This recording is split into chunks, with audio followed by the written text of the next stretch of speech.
AI seems like it's absolutely everywhere these days. Yeah. But what about generative AI? What does that even mean? Yeah, it's definitely a hot topic. Well, we've got this article here. It's called Understanding Generative AI from DevHooks. Yeah. And honestly, just from glancing at it, it seems like we're going way beyond just those chatbots everyone's been playing with. Yeah, it's much more than just chatbots. This article actually it highlights some really interesting use cases. Like we're talking from music to code and even beyond. Okay, so let's unpack this a little bit.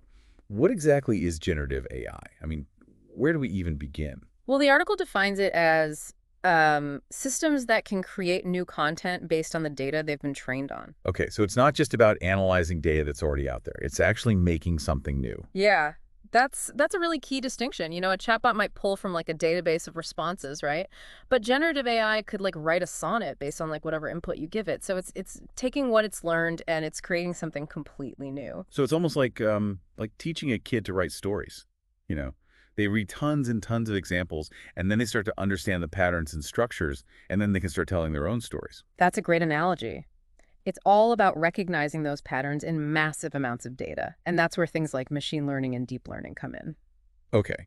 Now, you're using some terms that I've heard thrown around a lot, but can you break those down for me? I mean, what exactly are we talking about when we say machine learning and deep learning? Sure. So think of it kind of like learning to cook.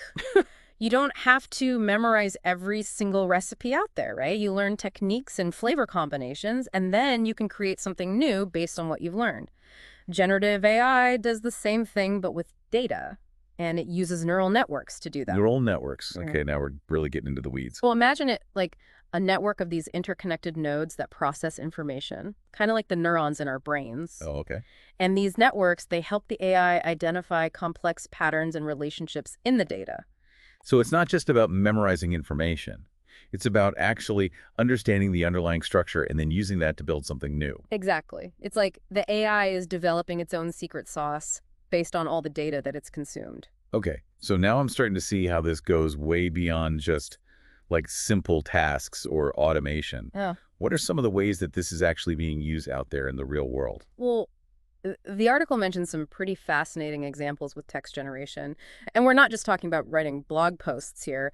Imagine you have to prepare a presentation on a topic that you're not that familiar with. Yeah, I've been there. Generative AI could actually create a first draft for you, saving you tons of time. Oh, that would be amazing. Yeah. And you know what? I was reading about those AI image generators the other day. People are making some really incredible art with those. Oh, absolutely. And those tools are becoming more and more accessible every day. Imagine needing a specific image for like a website or a social media post. You just describe what you want and the AI creates it for you. No design skills needed. Wow. So it's not just about these creative applications either. Yeah. Right.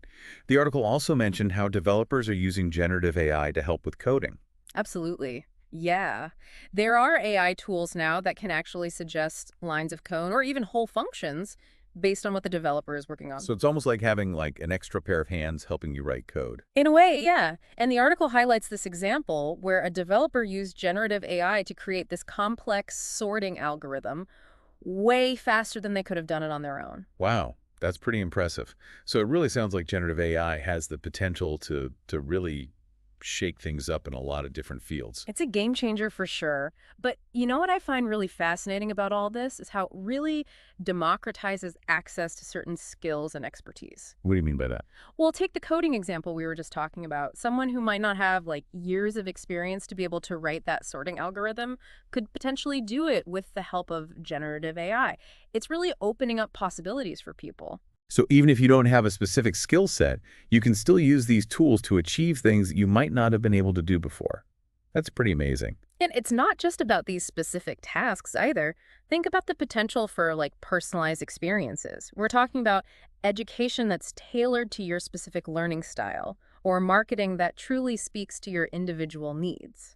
So it's about making things more efficient, but also more relevant to our individual needs. Exactly. Generative AI has this power to create these highly customized experiences across a wide range of applications. This is all incredibly exciting, but I have to admit, it also sounds a bit intimidating. You know, how can someone actually get started with using these tools? It all seems so high-tech. You might be surprised at how accessible these tools are becoming. A lot of platforms, like Jasper for text generation or DALL-E for image creation, They offer these user-friendly interfaces and even free trials, so you can experiment and kind of get a feel for it. So you don't have to be like a tech wizard Yeah. to get started with this.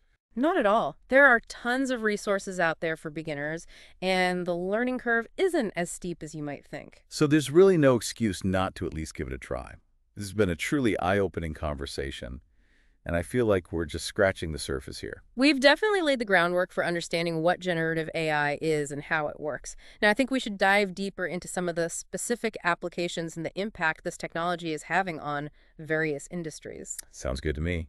I'm ready to keep exploring this fascinating world of generative AI. We've talked about like how generative AI learns and adapts, but I think it's really cool to see how it's actually being used in different industries. This article actually dives into some specific applications that are already like making waves. Okay, so let's get into some real-world examples. Yeah. I'm particularly interested in how it's impacting like the creative fields. Like, are we all going to be out of a job? What's happening? Well, one area where we're seeing some significant innovation is in music. Like, imagine being able to compose original music without needing to play an instrument. So you're saying like AI Beethoven? Well, maybe not quite Beethoven, but there are AI tools now that can actually generate melodies, harmonies, and even entire compositions based on specific parameters you give it. That's wild.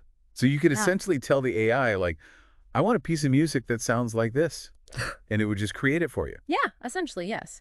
And some musicians are even using these tools to collaborate with the AI, coming up with new ideas and exploring uncharted sonic territory. It's like having a musical partner that can tap into like a whole universe of possibilities. Exactly. And it's not just limited to music either. Generative AI is also making its mark in the visual arts. We touched on AI image generators earlier, but I think the article mentioned some even more advanced applications, like creating 3D models and animations. Oh, yeah. Imagine a filmmaker being able to create entire virtual worlds, Hmm. populated with these realistic characters and objects, all generated by AI. That sounds like something straight out of a sci-fi movie. It's becoming a reality, and this has huge implications for the entertainment industry, but also fields like architecture and product design. So instead of spending like hours or even days creating these assets manually, you could just describe what you want to the AI and it would generate it for you. Exactly. It frees up so much time and resources, allowing creatives to focus on the bigger picture. Okay, this is all really cool, but I'm also curious about how generative AI is being used outside of like the arts. Yeah. Like what about in more practical fields? Well, one area that's particularly exciting is healthcare. The article mentions how generative AI is being used to develop new drugs and therapies. Okay, so how does that work? Imagine being able to analyze vast amounts of medical data to identify potential drug candidates, or to predict how a patient might respond to a particular treatment. That sounds like it could completely revolutionize the way we approach medicine. It has the potential to significantly accelerate the drug discovery process and lead to more personalized and effective treatments. And that's just one example. The article also talks about how generative AI can help with like medical imaging analysis and even personalized fitness and nutrition plans. It's pretty incredible to think about the possibilities, and as this technology continues to evolve, we can expect to see even more groundbreaking applications in healthcare. It feels like we're on the cusp of some major breakthroughs. What about the field of education? I imagine there's a lot of potential there as well. Absolutely. The article highlights how generative AI can be used to create these customized learning experiences that are tailored to each student's individual needs and learning styles. So imagine a world where every student has access to a personalized tutor that can adapt to their specific strengths and weaknesses. It could be a game changer, especially for students who struggle in traditional classroom settings. And it goes beyond just personalized tutoring, too. Right.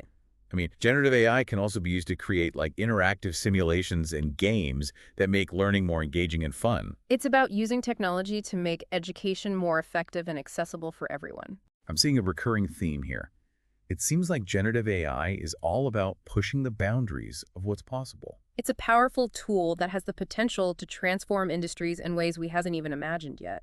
This is all incredibly inspiring, but I also wonder about the potential downsides. Is there anything we should be cautious about as this technology continues to advance? It all sounds a little too good to be true. It's important to remember that every technological advancement comes with its own set of considerations, and generative AI is no exception. Okay, so what are some of the things we need to be mindful of? One thing to consider is the potential impact on the job market. As AI becomes more sophisticated, it's possible that certain tasks and even entire jobs could become automated. That's a valid concern. It's something we've seen with other technological advancements as well.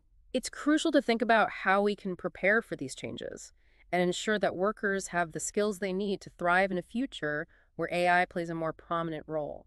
So it's not necessarily about AI like taking over jobs, but rather how we can adapt and work alongside AI. Exactly. It's about finding ways to leverage this technology to enhance human capabilities, not replace them. That makes sense. Another concern I have is the potential for misuse. We've already seen how AI can be used to create deepfakes and spread misinformation. It's a real concern. And with generative AI becoming more powerful and accessible, it's important to have safeguards in place to prevent malicious use. So we need to be thinking about ethical guidelines and regulations to ensure that this technology is used responsibly. Absolutely. It's crucial to have those conversations and establish clear boundaries as generative AI continues to evolve. It's a reminder that with great power comes great responsibility. We need to be thoughtful and intentional about how we develop and utilize this technology. Well said. It's not about fearing the future, but rather embracing it with both excitement and caution. So we've talked about the potential benefits and challenges of generative AI. And it's clear that this technology is already having a significant impact across a wide range of industries. But how can you, as the listener, actually start using these tools? I think it would be really cool to dive into some practical applications and resources that can help you explore the world of generative AI. That's a great idea. Mm. I'm ready to get hands-on with this. All right, so we've covered a lot of ground in this deep dive. We've been exploring what generative AI is, how it's being used across different industries, and honestly, it's clear this technology has the potential to just revolutionize the way we work, create, and even learn. Oh, absolutely. And I think now it's time to really empower you, the listener, with some practical tools and resources so you can start exploring generative AI for yourself. Okay, so you mentioned earlier that some of these platforms are surprisingly user-friendly. So let's start with text generation. What are some tools that people can easily get their hands on? Well, one of the most popular and accessible platforms out there is Jasper. It's designed to help you write pretty much everything, from blog posts and marketing copy to social media captions and even scripts. Wait, hold on, scripts. Like the one we're using right now. Well, maybe not quite this sophisticated yet, but Jasper can certainly help you overcome writer's block, generate ideas, and produce really high-quality written content. So you don't need to be like a professional writer to use it. Not at all. It's very intuitive, and they offer a variety of templates and prompts to get you started. Okay, that sounds like a great way to kind of dip your toes into the world of generative AI. Yeah. What about image generation? We talked about DALL-E earlier. Are there other tools like that out there? Oh, absolutely. DALL-E 2 is still one of the most impressive AI image generators out there. You just type in a description of what you want, and it creates this unique image based on your prompt. I've seen some of the results, and they're honestly mind-blowing. It's like having a personal artist on demand. Exactly. And there are other platforms like Midjourney and Stable Diffusion that offer similar capabilities. Some even allow you to create videos and animations. So if you've ever wanted to see like a cat riding a unicorn on a rainbow, you can make it happen. Precisely. And these tools are constantly evolving, becoming more powerful and user-friendly all the time. This is all so exciting. I can't wait to start experimenting. What about for those who are a little bit more technically inclined? Are there tools specifically for developers? Absolutely. GitHub Copilot is a great example. It's this AI-powered coding assistant that can suggest lines of code, entire functions, and even help you debug your code. So it's like having a pair programming partner that never gets tired. In a way, yes. And it can really speed up the development process and help you write cleaner, more efficient code. These are just a few examples of the many generative AI tools that are available. Mm. And the best part is a lot of them offer free trials or limited free plans. So you can kind of test the waters. Exactly. You don't have to make a big financial commitment to start exploring. It's a great opportunity to try out different platforms, see what works best for you, and just unleash your creativity. It's like opening up this whole new world of possibilities. So what advice would you give to someone who's just starting out with generative AI? I'd say don't be afraid to experiment. Play around with different tools, prompts, and parameters. See what sparks your imagination. And don't be discouraged if your first few attempts aren't masterpieces. It's all about learning and having fun along the way. Exactly. And remember, this technology is still in its early stages. We're just scratching the surface of what's possible. That's what makes it so exciting. We're witnessing this technological revolution unfold before our very eyes. And the most important thing is to approach it with curiosity and a sense of wonder. We've talked about the tools and resources, but what about the bigger picture? How do you see generative AI shaping the future? Honestly, I believe it has the potential to fundamentally change the way we create, learn, and interact with the world. Imagine a future where anyone can create art, compose music, or develop software, regardless of their background or skill level. It's about democratizing access to creativity and innovation. Exactly. And I think it's going to lead to this surge in new ideas, products, and solutions that we can't even fathom today. It's both exhilarating and a bit daunting to think about all the possibilities. But ultimately, I believe generative AI is a force for good. It has the power to empower individuals, enhance our capabilities, and create a more vibrant and innovative future.